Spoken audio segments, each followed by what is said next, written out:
Hey y'all, I am coming on season 4, episode 99. Please, baby, baby, please. I'm Blackish. I'm glad Kenya Barris announced this on Instagram. He's like only 3 people I follow on Instagram. Hey, if you got me, need me to follow you, let me know. Drop in the comments. But either way, he thanks ABC for allowing this episode to air, and it's on Hulu. I don't know if you can find it at abc.com. You will see I've made like basically 2 parts because I realized the earlier thing I could be more succinct. So let me start with the show. This episode makes me question, was ABC this afraid of President Trump and 45's I don't know, lashing out at them, or were they afraid of the general public lashing out at them? What's going on here? Because basically the episode covers the angst and the fear of, if not the majority of Black America, then I will include the majority of people of color. Like, hey, what's going on here? Things are kind of changing in a way that seems really rough. I know because it was discussed a lot at work, and in my mind, things ain't worse. You're just hearing about it more. You're just adult enough, you care. You're just reading more.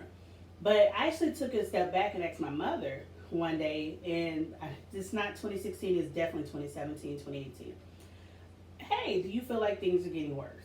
Because y'all, it kept being portrayed and said like, hey, they're trying to take us back to 1950s. Well, let me go find the people who were there and find out comparatively for what you know. Growing, I mean, real y'all, matriculated, deep South, Jim Crow. This is where your people got shipped to if they didn't know how to act within the horrible paradigms of enslavement in America. This is where you come when you don't want people to run off and get nowhere. I said get, G-I-T, not get. Anywho, and she said yeah. But this is also the same woman I would ask in a heartbeat, like, hey, what do you think is worse, racism or sexism? Because for me, I hadn't really experienced sexism in my face until I got into the Midwest and then really started to try and develop a career and sitting on the board. And actually, other people would point it out to me. And I would be like, what? I don't think that's because I'm a woman. What? There's so many other reasons I could give you not to like me. Like, are you sure that's just because I'm Black? Are you sure it's not because I have an opinion? That was, what? A woman? Okay. But honey, I'm back in the deep South, so I can feel it and I can tell when I'm being patronized amongst the men folk. Either way, she said, yeah, in her world, sexism was worse in her purview. And when I tell you it was mind boggling. But hey, she also grew up in a segregated area, not just because it's Jim Crow, but we have unwritten rules in this area. So blacks over here, whites over there. That was just it. That's all it was gonna be. We ain't gonna talk about nothing else different. So my thing about that was I can't diminish my elder giving me what they perceive. I'm not one of those people. Oh, well, that's just how you feel. That's not true. Y'all, come on now. That's what really drives perception is reality.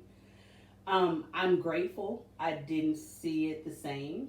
And I also thought things are actually still in a better place. We're just, again, getting the information. And that's what please, baby, baby, please covers. It's basing it from a Spike Lee book, Reading with his wife, Miss Tanya, and Dre, the patriarch in this family, actually the husband in this family, and Bo is the wife, because the patriarch, I guess, would be the grandfather, Lawrence Fishburne, who plays his pops. Well, he has to read to the newborn as being the fussy baby, who's keeping noise up. But no one is really sleeping during the night because everybody seems to be stressed on what does this new administration bring to their lives. So the first question I ask, and y'all tell me, I don't see, if you've watched the episode, let me know, what was it that ABC was just so afraid of? Can we not be dishonest? Can we? And I think, as much as I love Blackish, because they are direct, they are plain spoken, they wrap some humor in really well. And only one thing in the whole episode was like, that ain't funny. So it's when Dre is trying to explain to baby Dalvin or Devontae that, yeah, his name after the Jodeci guy, that he didn't want to just use the word slaves. So it's like, what can I call them? Underpaid gardeners. I think Kenya Barris does exceptional writing.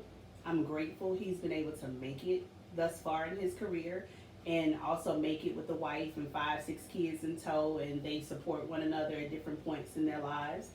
Um, I'm sure there are other writers in the room. Everybody agreed on that line, and hey, they decided that's what they were going to say. I get it. It needs to be PC or digestible for those throughout the viewing audience, and everyone doesn't just like a full spoon of honesty. People like some things wrapped in bacon and cheese, and let's make it work. So, yeah, if that's my only gripe, that's it. The music is phenomenal. Their selections are always nice. To hear the onset of Miss Nina Simone's "Misunderstood" was perfect in where they placed it. I must admit, my other question, which I have written down and I'll cover it. I am perplexed that ABC canned Roseanne in a heartbeat behind her racist commentary on Valerie being seen as black, not black, whatever the case may be. Because God help us all if we could have shades of hues in our racial makeup. But again, that's when you have to understand social construct. And if you don't, you just like being ignorant. So, for folks who don't genuinely know, it's not anything other than American born and bred out of eugenics, and it actually supported and served as fertile ground for Hitler's crew to use as they segregated and tried to dominate the world from their starting point. So you have to be cautious in how you put information out into the world. That's how I see this. You may not agree, let me know, because others will take it and make it something else. So, Dre is explaining 45 is basically mislabeled as the Shady King, and former President Barack Obama is labeled as Prince Barry. So, in Shady King's world, he's giving the dog whistles, he's throwing political correctness out the door, and he's saying what he wants that offends plenty. Some people are and he pushes back to, okay, well, when Prince Barry was around, it was hope and change, and everybody was excited about it, but not everybody. There were some people who felt there was too much change, and they show images of, gay couples being married. They showed images of other levels of diversity that just seems to somehow make a segment of America feel isolated, afraid, hateful, and vengeful. For whatever reason, although the Caucasians are the majority, although we should break them down, in my mind, based on where's your heritage, what's your demographic. It's no different than being black in America. Somehow we're monolithic, but they're real eager to break down where your people come from. Yeah, that's as simple as that. So somehow it just doesn't happen to them. I get it. I think The Departed covered this really well. They may have come in as immigrants, segmented, but they got it together in a generation or two. Like, no, this is going to be all one. Let's just talk about it. Indoctrination in America has been here. It's the saying is as American as apple pie. I mean, I get it. You have to unify people who are coming from across the globe. Everybody has their own ideas. And at some point, the best way you do it, you indoctrinate them. You make them believe this is the only thing that matters. We don't look back to the old country and don't talk about anything else. Well, that's one side of the coin.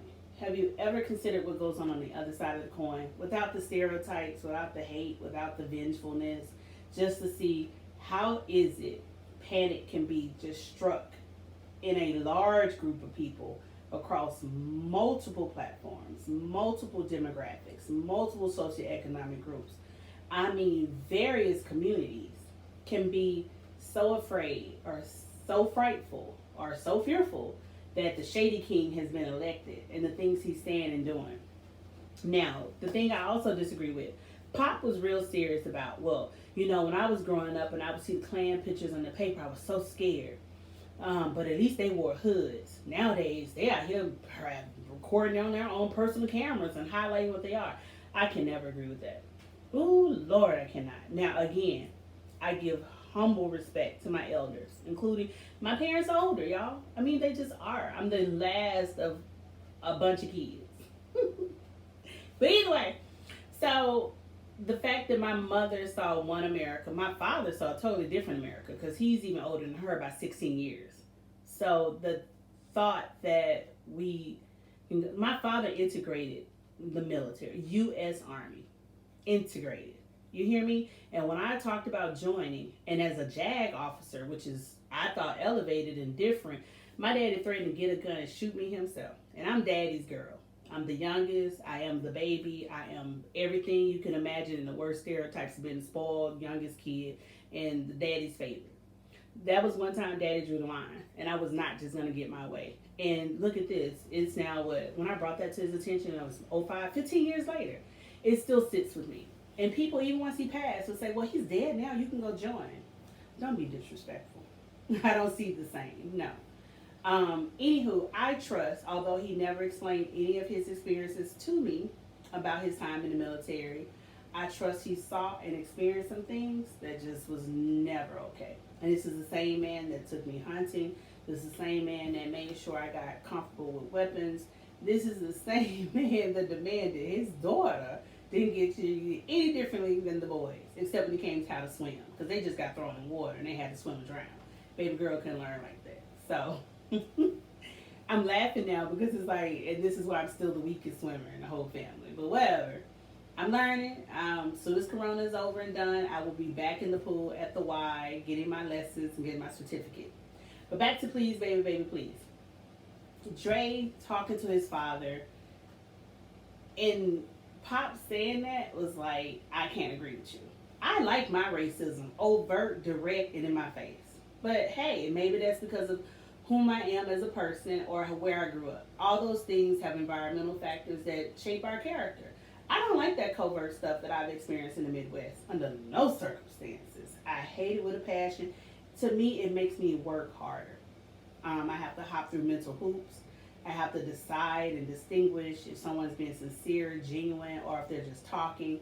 Because people I've come in contact with in different systems throughout the Midwest, they say they want diversity. Baby, if I've never, let me tell you the lies. I just feel like, I don't know, candy at this point for Real Housewives of Atlanta. No, they want a certain type of diversity. And it's not like Southerners who want a certain diversity.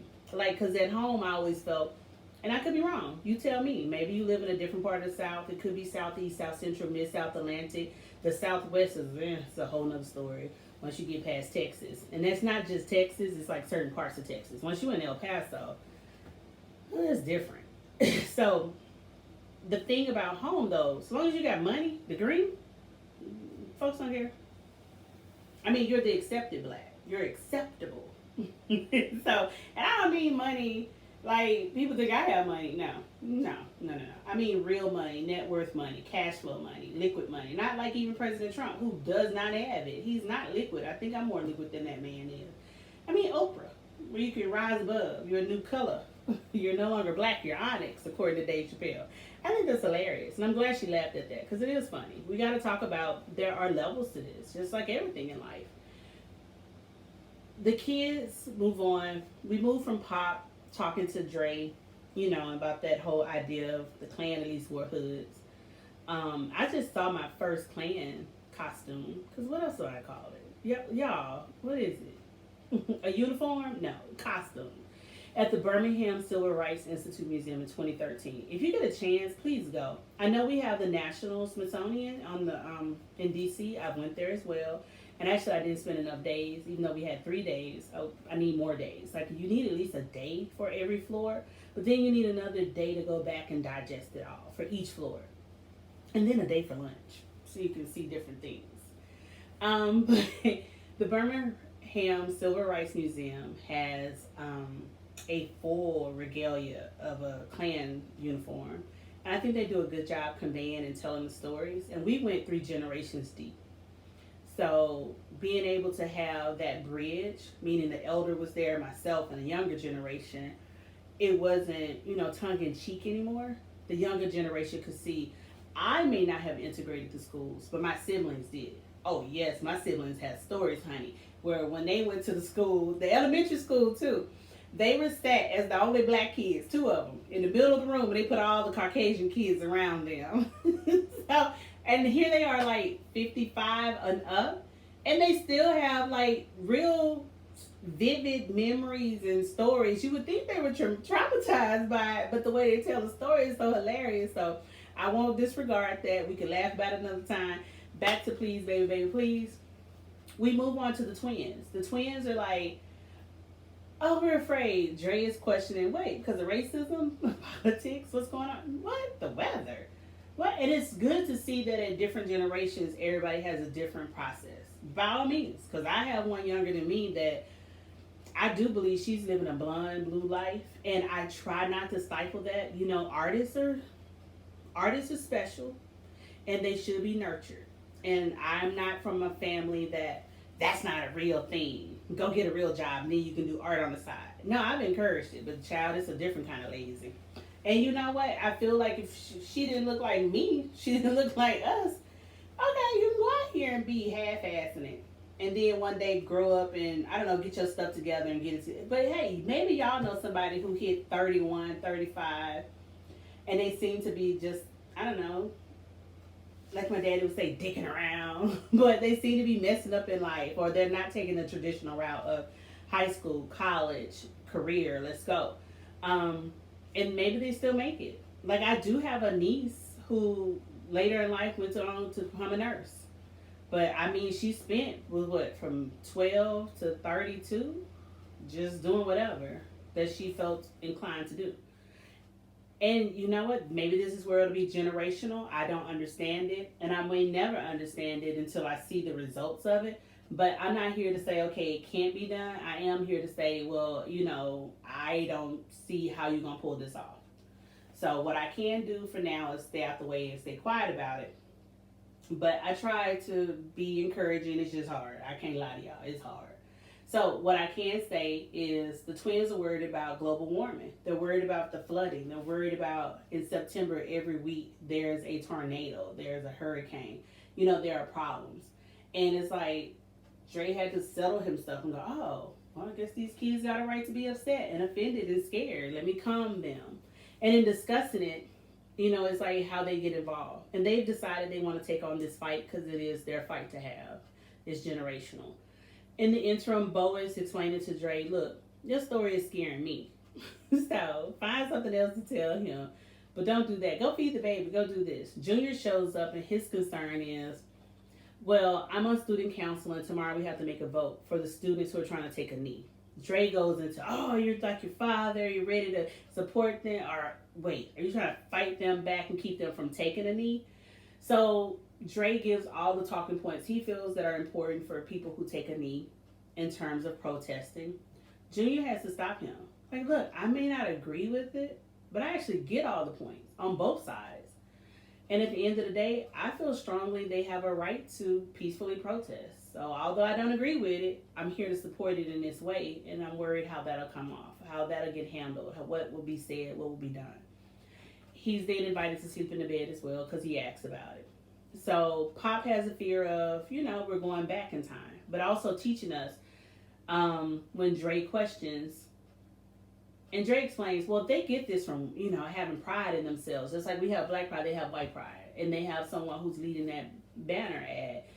And Pops is like, what kind of white pride? What kind of mess is that? And Dre is like, well, we have black pride. Why can't they? No. And then so Pops gives the background from James Brown explaining this wasn't just some popular song. This was a way to give dignity to people who were not finding it anyplace else. You couldn't get jobs, housing, things of that nature. Sorry, this is where I can, if you saw the intro in another upload, this is where it gets really emotional for me. I cannot discuss the social justice issues without being touched by it. I mean, I get it. And I feel worried so often that we don't discuss it with kids, or we don't teach it correctly, we don't convey it. And I just invite people from social media and anywhere else. Oh, you think voting is pointless? You're more than welcome to come visit. I will give you a walking tour of what it is and what goes on down here, next door, around the corner. I wish I could bring you behind the curtain at work, but I'm no longer in anybody's state employment. It's private, it's for profit, so that's a whole nother paradigm. And no one's getting access. It's like security clearances. I'm not going to lose my job for this. But Y'all, it's worth talking about that if James Brown is being seen as giving you some dignity or level of respect for yourself, self respect being encouraged. Y'all, this ain't some pop diddy bee bee boop bop song. This ain't just some banner ad, but Pops also labeled the black men who lost their livelihoods defending us as a people who have trained their entire lives. Like he said, Kaepernick's not the first. Muhammad Ali almost lost his boxing license, went to jail, almost went broke, fighting the fact I'm not fighting the Vietnam War. The gentlemen, their names elude me right now, for the Olympics who raised the black fist. But even the Caucasian boy on the third step as the bronze medal winner said he had to endure a lot simply because he was associated with that and he did support them at the time, including those men also went through divorces and lost their families behind, making such a pivotal and pronounced statement at that time. I can't even imagine. I'll tell y'all in a heartbeat. I know who I am, and I would like to believe. I'm always. We always say I couldn't be a slave, and I wouldn't have did this. I don't even think I would have made it through Jim Crow. I have too many opinions that get vocalized. I like to believe that. Well, I'm standing with the law. As long as I'm quoting the law, I'm right. You can see it from women entering the legal field, starting with Ruth RGB. In her story, if you haven't seen it, Ruth Bader Ginsburg, has two stories. One through CNN is like a docudrama, and one that's like an inspired movie. And I think it's a really important movie in the regards that how it was so hard for a woman to even be deemed, even though they got admitted, got into Harvard on their own laurels, their own credentials, but you were still dismissed it while you were there. And she gave it up to take care of her husband. She sure did. And I think that's worth talking about. What does that look like when you give up things to take care of family and go, okay, I'll put my career on, I'll put my career on the back burner. And I think Blackish does a good job for that. If you saw my intro earlier, I talked about that. This is one of those things, hey, I'm grateful Kenya Barris is able to write. I'm able to bring it to fruition. I'm sure he's been in this game a long time, and we're just learning of him, and he deserves all the fruits from his labor. And I give shout outs to his wife. I mean, as a doctor, you have to hold it down and support a family and still keep having babies. Well, she has like 5 or 6. Ooh, child. I think Black as Fuck covers that really well on Netflix. And that's what made me like him more. Like, Blackish is thought-provoking and is polite. But Black AF just was like, oh, this is my kind of family. Like, we talk to each other like that. This isn't some, we're not in love because we're, coming for each other, burning or roasting one another, snapping on each other. Like, yeah, you know what? You ain't the best mother. So, it's all in love though. It's not like a true attack like Lauryn Hill's daughter just did when she revealed her whole heart and felt her mother abused them on some slave stuff because black parents whoop you. So I got spanked a lot, and she has father issues because her father was absent. I hope that child gets the healing she needs. I hope other absent dads see this, take it to heart, and feel something, get moved. But back to Dre discussing the Shady King and Prince Barry. For what it's worth, we went through Bo being scared, through Dre telling the story to Devontae. We went through Pops rehashing and reliving his pain and fear, as well as educating us on what I'm Black and I'm Proud really comes from, and historical sportsmen who have given up their entire training, all the things that they've ever done in life. Y'all, it's not, come on now. It's an Olympic athlete. You train all those years for one day, and you finally win. It can be seen as, like they played our Run DMC's Hard Times, that you gave it all away. Is it worth it? I'm grateful that those men feel it was totally worth it, even if somehow, the community could only do what they could do. But that is a true level of sacrifice. Do we have it today? Next concerns becomes Junior coming in, dealing with the dealing protests. Then the twins who have a concern of global warming and what that water rising looks like. Yes, y'all. I'm in Louisiana. That is a consistent issue at all times, even 20 years ago. And the kids talked about that. They were like, I was on the internet. I saw this guy Why didn't y'all elect him? I think it was Al Gore and this internet. And Dre had to acknowledge, well, he did get the popular vote. I mean, it's something when, I know they're writers, but come on, y'all. This is when that epiphany pops off for kids who normally don't get it, and then they finally get it, and they want to ask you a question. You're like, hold on now. When did you get this lucid? When did you get this astute and involved? Child, children will read you. That's all that is. As young as they can talk, they be ready for it. But moving on to, I think I covered everyone. Yeah, because Zaria, or the oldest girl, I can't remember her name right now. I just call her Zaria. She's off to college. And then everyone ends up in the bed except Pop. So all the kids end up in bed with mom and dad trying to sleep their way through agony and angst. And Dre is trying to find comfort for everyone and give us comfort through the show. What's next? Of course, Sam Cooke, Change Gonna Come, gets played. Of course, Nina, like I said, Miss Nina Simone's Ooh, Misunderstood could be my theme song. Because that's one of the things I just don't care for. I always over-explain things. You may see this in my long videos and be like, ooh, child, she could talk. But that's why. It's just like I want to make sure I have an understanding and you have an understanding. That's why I'm one of those people who are eager to sit with the other side and learn what do they have to offer. What are they so worried about? Because apparently the guy I talked to this morning is worried that we can have abortions. But every time there's a school shooting, that's a death. So abortion is a death and this is a death. And I'm like, I don't know if you're messing with me or if you really think you're making some high key moments. I don't expect much out of Nacogdoches, Texas, but I expect better than this. Y'all, if you were here with me, I mean, maybe one day I'll discuss it, and I really would like to, but it puts fear in my heart as to, like, where is my little circle? Where is my community at home? Because this is home. I got the people who seem disinterested in real things, but I don't want superficial relationships, and I definitely don't want a superficial amorous relationship under no circumstances. I'm not asking everybody to be deep and on 360. Hell, I overthink, and I'm too serious for myself. But at some point, you're not fun. You're not funny.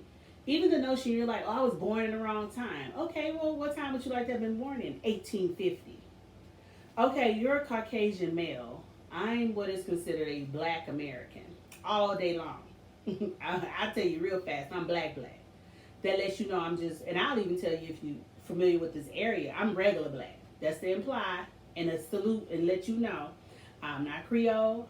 I'm not French Creole. I have no mixed. I know who my people are, period. I can give you my paternal lineage much further than I can my maternal. But here's the thing. So in 1850, you're okay with what?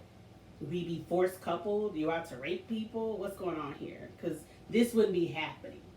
So it's like, how can you be celebrating something from 1850 within the United States of America, but somehow you didn't think that was going to land, or I was going to celebrate that with you? Like, yeah, y'all, I want to go to Jackson Hole, Wyoming. I adore the Badlands, and I want to hang out and learn more about the area.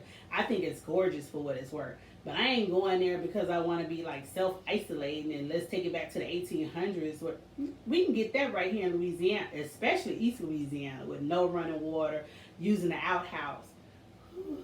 You up with some fear in my heart. I like modern conveniences. I'm going to tell you that now. Hell, and I like modern conveniences that are clean.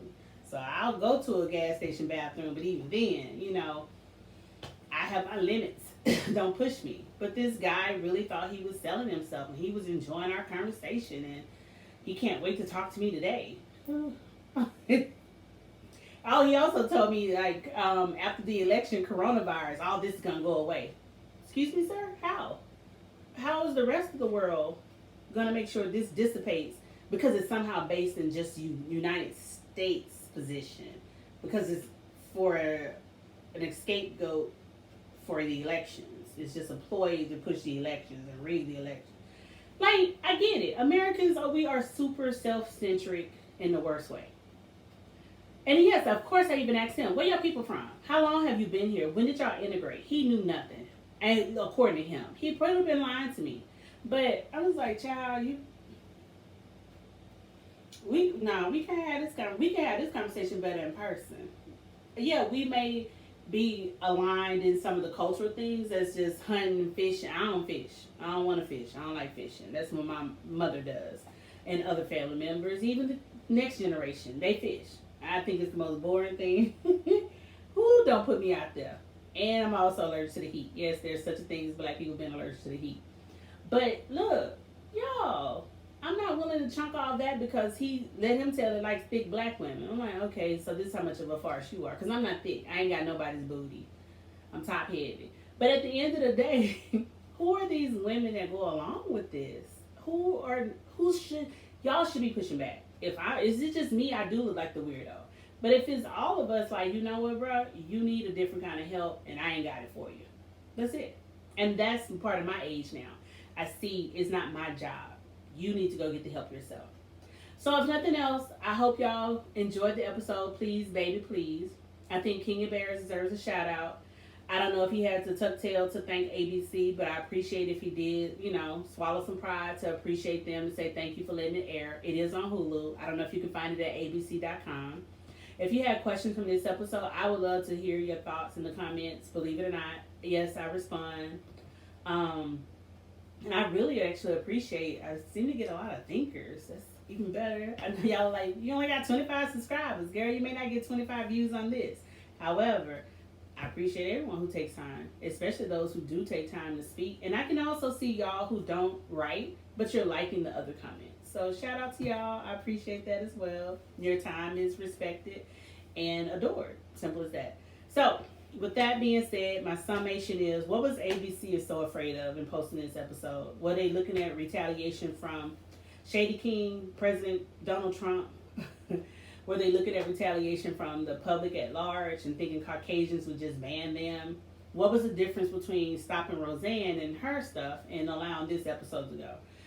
Am I looking at it as pretty blasé because I'm a black woman and this is just a direct conversation, whereas in America we don't do directness? Let's just be real, we don't. Oh my word, y'all.